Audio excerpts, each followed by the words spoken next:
India में अगर अमीरों का नाम लिया जाए तो सबसे पहला नाम टाटा, बिरला और अंबानी का आता है। लेकिन अब भारत में अमीरों की लिस्ट लंबी होती जा रही है। यदि प्रेजेंट में भारत में सबसे अच्छे और सबसे बड़े इन्वेस्टर्स की बात की जाए तो मोहनीश पबराय, विजय केडिया, अजीम प्रेमजी और राधा किशन दमानी टॉप में आते हैं। 69 ईयर्स के राधा किशन दमानी डी-मार्ट कंपनी के मालिक हैं। डी-मार्ट एक एवेन्यू सुपरमार्केट है जो कि लोगों को डेली यूज़ के प्रोडक्ट कम रेट में प्रोवाइड करते हैं। राकेश झुनझुनवाला ने उन्हें स्टॉक मार्केट का गुरु बोला है। राकेश झुनझुनवाला भी एक इन्वेस्टर और बिजनेसमैन थे जो कि अब वो हमारे बीच नहीं हैं।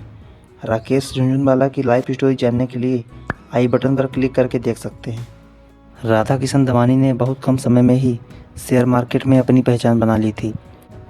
Radha Kishan Damani is one of the top investors in the Indian share market.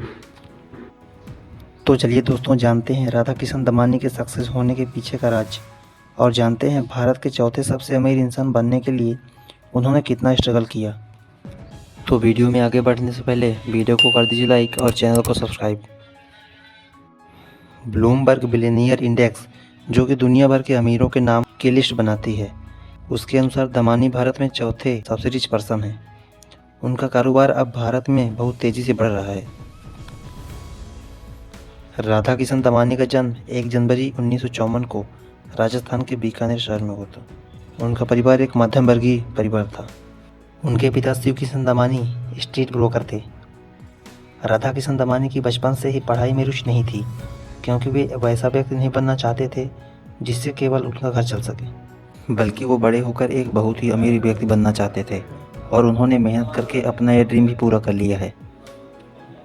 उनके भाई गोपी किशन दमानी भी एक स्टॉक ब्रोकर और इन्वेस्टर हैं। राधा किशन दमानी को स्टार्टिंग से ही अकाउंटिंग और फाइनेंस में रुचि थी, इसलिए अपनी स्टार्टिंग एजुकेशन पूरी करने के बाद वह बॉम्बे यूनिवर्सिटी से कॉमर्स में ग्रेजुएशन की डिग्री के लिए दाखिला ले लिया।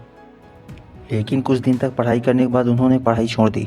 उनका यह मानना है कि लाइफ में डिग्री से ज़्यादा ज़रूरी नई थिंकिंग है जिसके द्वारा अपनी पहचान बनाई जा सकती है। कॉलेज ड्रॉप आउट करने के बाद राधा किशन दमानी ने बॉल बीयरिंग का बिजनेस स्टार्ट किया और उसी समय जब वो 32 की एज में थे तभी उनके पिता की डेथ हो गई।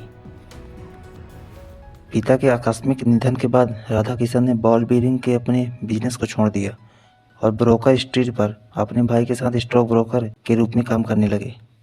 और राधा किशन ने स्टॉक मार्केट में कदम रखते ही ये समझ लिया था कि अगर उन्हें मार्केट से पैसा कमाना है, उन्हें सिर्फ ब्रोकर होने के बजाय इन्वेस्टिंग भी करना ज़रूरी है। जल्दी ही उन्होंने इंडियन शेयर मार्केट में ट्रेडिंग स्टार्ट कर दी और 1990 तक आते आते राधा किशन दमानी ने शेयर्स में अपनी ट्रेडिंग से काफ़ी प्रॉफिट कमाया।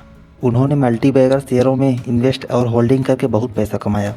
उनके पोर्टफोलियो में सबसे ज़्यादा परफॉर्मेंस करने वाले कुछ शेयर्स में VST industries, Sundaram finance, Indian cement और ब्लू डार्ट जैसी कंपनियां शामिल हैं। राधा किशन दमानी ने वीएसटी इंडस्ट्रीज में तब इन्वेस्ट किया जब इस कंपनी के शेयर्स का प्राइस 85 रुपये था और आज वर्तमान में इस कंपनी के शेयर 3400 रुपये तक पहुंच गया है।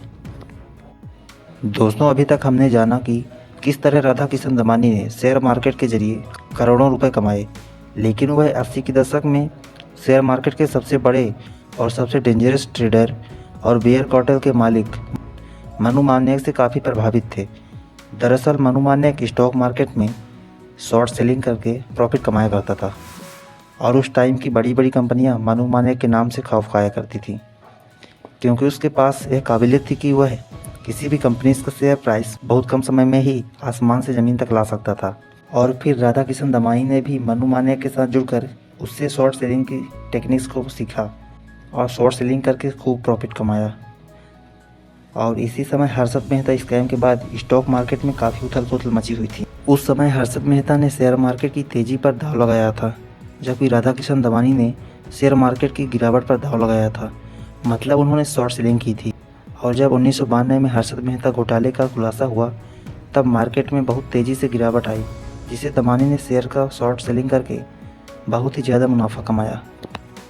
वह एक बहुत ही चालाक व्यापारी हैं और मार्केट के सभी उतार चढ़ाव का उपयोग करके प्रॉफिट बनाने में विश्वास करते हैं।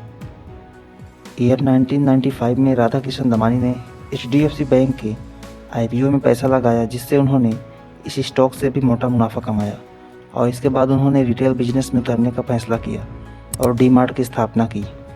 ईयर 1999 में राधाकिशन दमानी ने नेरुल में एक सहकारी विभाग की स्टोर अपना बाज़ार की फ्रेंचाइजी खरीदी, लेकिन उनके बिजनेस मॉडल की तरह वह बिजनेस नहीं चल पाया और उन्होंने वह काम बंद कर दिया।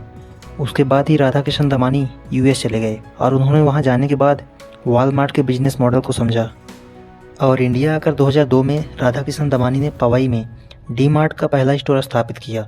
उन्होंने पहले अपने एक ही स्टोर से मुनाफा कमाया और फिर धीरे धीरे अपने इस बिजनेस को आगे बढ़ाया और अपनी बुद्धि कौशल से 8 सालों में 2010 तक पूरे देश भर में 25 स्टोर स्थापित कर दिए।